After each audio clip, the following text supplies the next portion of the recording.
So the other day I woke up to see Bella Thorne trending on Twitter to find out, surprise, surprise, she's launching her own OnlyFans. Little did everyone know, this would apparently change OnlyFans forever. As of recording this is the #1 thing that's trending on Twitter right now. So let's just give a little rundown of what actually happened. So Bella Thorne made an OnlyFans and made more than $1 million on her first day on the platform. She then sent out a $200 pay-per-view message that she claimed was a nude photo, but when subscribers paid to open it, they were surprised to see that she was not naked, she was just in lingerie. So as soon as her subscribers saw that after they paid $200, they all cried scam and they started doing chargebacks. OnlyFans has a policy to where you can actually get a refund if you've been scammed. So since she advertised a nude for $200 and it wasn't a nude photo, that triggered a mass chargeback spree on OnlyFans, causing OnlyFans to lose a bunch of money. So to be able to pay for chargebacks in the future and prevent future issues with OnlyFans changed their policy, so now the max price for a pay-per-view message is $50, and the maximum tip someone can send is $100, and all the money an OnlyFans creator makes is now pending for 30 days. Previously, the funds made on OnlyFans was held for only a week, meaning each creator got paid every 7 days or every week. So now about 450,000 OnlyFans creators are going from weekly paychecks to monthly paychecks. That has caused an outrage amongst OnlyFans creators due to the newly enforced glass ceiling over however much they can charge. I found a thread from the OnlyFans creator Erica Hordwall. How do I pronounce that name? I found a thread from Erica Holdewald, I'm so sorry if I butchered your name, that sums up why OnlyFans creators are upset with Bella Thorne. So let's go through these points and have a little discussion. If you don't understand why every sex worker hates Bella Thorne's stinky guts and how she endangered the livelihood of hundreds of thousands of creators, let me explain it to you. First, Bella Thorne made an OnlyFans and made $1 million in her first day. This isn't the bad part. She then sent out a $200 pay-per-view message that she claimed was a nude photo, but when subscribers paid to open it, they found it was just a lingerie photo. Seeing as she scammed them, they wanted their money back, and OnlyFans has a policy that you can get your money back if you get scammed. So suddenly, a bunch of people ask for a chargeback, and this causes problems for OnlyFans because they have processing costs, so people suddenly requesting millions in chargebacks makes them lose a lot of money. To be able to pay all those people back and prevent such a massive chargeback problem in the future, OnlyFans changed their policies, so now the maximum price for a paid-per-view message is $50, maximum tip someone can send is $100, and all the money you make off OnlyFans is pending for 30 days. Previously, the funds you made off OnlyFans were only pending for a week, so most creators got paid at least once a week. Imagine suddenly going from a weekly paycheck to a monthly paycheck. That's what's happening to 450,000 content creators. People have bills to pay, kids to feed. Many people, including content creators and workers, live paycheck to paycheck. How are they going to pay bills this month? How are they going to feed themselves and their families? This is real harm. Now about the $50 pay-per-view and the $100 tip cap. I've seen people who are not workers saying this seems reasonable because you are ignorant morons talking about something you don't understand. Workers don't get paid hourly, you make larger amounts inconsistently. Pay-per-view messages are frequently used by workers to sell more explicit content. Let's say you're selling a video of you giving to your boyfriend. If you sell that for $50, OnlyFans keeps 20%, so you get $40. But then you have to pay taxes on that, so maybe you get $30 to $32. Is it worth it to you to sell videos of yourself giving for a maximum of $32? Can you make a living at it? What if you used to sell them for $150 to $200? Can you survive a pay cut like that? Could you at your job survive a sudden 85% pay cut and monthly payday? Now, a lot of people fundamentally do not care about the predicament because they don't see about lives and livelihoods of workers, and yet you still want to see porn. You just don't believe that people who create it deserve to survive. You're a bad person and you. Bella Thorne is one of these people. Bella Thorne does not care if sex workers can make money, if they can survive, if they get respect for their work. She thought it would be fun to wade into our life carelessly, and in doing hurt our ability to provide for ourselves. She didn't think about us as real people or about sex work as a real job. She scammed people, which leads to the spread of a dangerous and unfair stereotype that sex workers are scammers, even though every content creator I know works their ass off and cares about providing value. People can make different kinds of content as sex workers. I make a lot less explicit content than some of my friends just because I have my own comfort level that I stick to. I don't care if people make OnlyFans and post lingerie pics only, but you don't scam and you don't feel superior. This has been a huge backlash, and OnlyFans might be backtracking on some of these policies. It's hard to know because they frequently dismiss workers' concerns, and many workers already have a hard time getting their money from OnlyFans. But the outrage might help, so join us and get pissed off. Okay.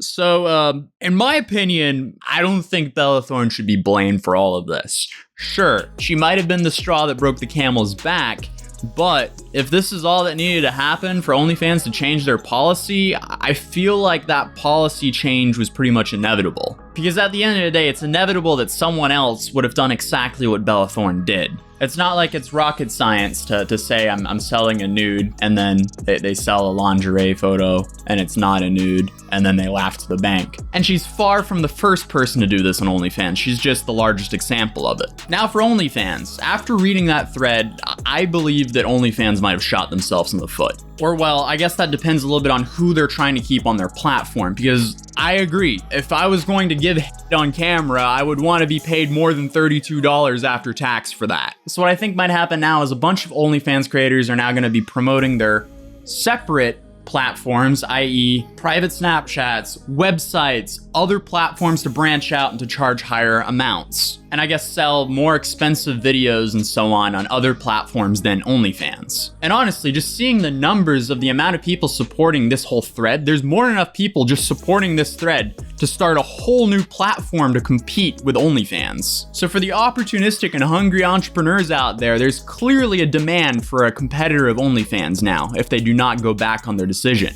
But when it comes to the payments, I'm a little bit more torn. OnlyFans should have definitely given a grace period. For example, they should have announced, oh, weekly payments will continue for 2 more months until after that, payments will continue monthly. Something like that. They should have given some sort of grace period, in my opinion. But sadly, when companies make decisions, 99% of the time, the companies think of themselves first, and they do not think about their contractors or employees when they make important decisions. If you're an OnlyFans creator, technically you're a contractor and small business owner. At the end of the day, it's up to the business owner to make sure the financials of the business are in order. OnlyFans was really very, very generous by paying their creators every single week, because that's insanely rare when it comes to online platforms. The only ones heavily affected from the payment switching from weekly to monthly are the ones who are living paycheck to paycheck. If your business is paycheck to paycheck, something's wrong. You either have an income problem or you have a spending problem. And every business should have an emergency fund for things like this, or for situations that we're currently handling with a global pandemic. Because clearly, if you're not a big bank,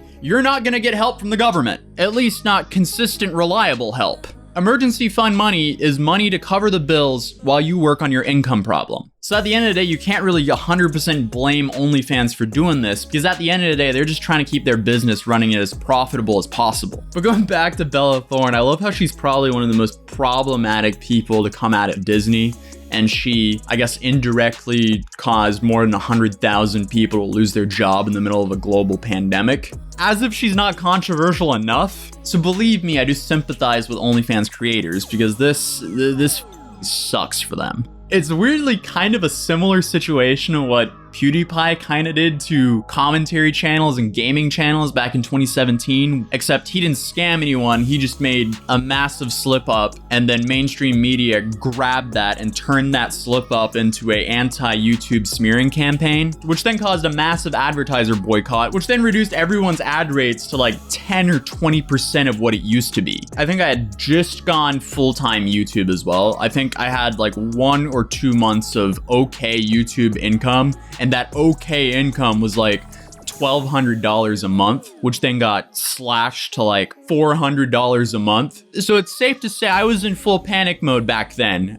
Thankfully, I had some money saved up from my past janitor/superintendent job I used to have. I also had to resort to stream on Twitch for about like 6 months until my ad revenue climbed back up again. And for those of you guys asking how you could be a full-time YouTuber at the time only making $1,200 a month, well, you see, I split the bills and rent with 4 other people, and I also lived in a tiny, tiny town in northern England at the time. But Bella Thorne responded to the entire situation with these tweets right here. Remove the stigma behind work and the negativity that surrounds the word itself by bringing a mainstream face to it. That's what I was trying to do, to help bring more faces to the site to create more revenue for content creators on the site. I wanted to bring attention to the site. The more people on the site, the more likely I have a chance to normalize the stigmas. And in trying to do this, I hurt you. I have risked my career a few times to remove the stigma behind work and the natural hatred people spew. Behind anything related, I wrote and directed a against the highbrows of my peers and managers because I wanted to help the stigma behind.